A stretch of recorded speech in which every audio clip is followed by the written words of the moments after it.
Ancora una volta le barriere del Mose hanno tenuto Venezia in salvo e all'asciutto da un picco di marea che questa mattina ha sfiorato i 150 centimetri sul medio mare. Altra prova superata dunque per il Mose, e anche il vice premier e ministro delle infrastrutture Matteo Salvini ha dato spazio a tutta la sua soddisfazione. Alvise Papa, direttore del centro maree del comune di Venezia, spiega. In questi giorni Venezia è interessata da una serie quasi unica per il mese di ottobre di eventi mareali consecutivi. Questa mattina il livello in mare ha raggiunto quasi 1,50 m, mentre Venezia, grazie all'attivazione del sistema Mose, è rimasta asciutta.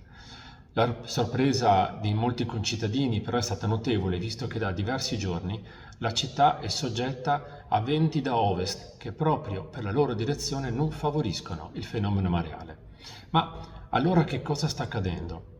Il quadro meteorologico a scala sinottica, cioè che comprende una regione molto vasta che nel nostro caso copre l'Europa e il Nord Atlantico, è caratterizzato dalla persistenza di un'area ciclonica ad ovest dell'Irlanda, dalla quale da giorni si sviluppa un flusso di aria fredda in quota che interessa anche il Mediterraneo settentrionale. Ecco, spiegato in termini semplici, quello che accade. Per fare un esempio poco scientifico, ma penso che possa aiutare, in questi giorni il mare Adriatico è come una grande torta di gelatina che qualcuno preme su un lato e così dal lato opposto si rigonfia. Ecco, gli effetti di tale configurazione meteorologica li dobbiamo inoltre sommare anche i valori della marea astronomica tra i più alti dell'anno. L'allerta però continua, anche per i prossimi giorni.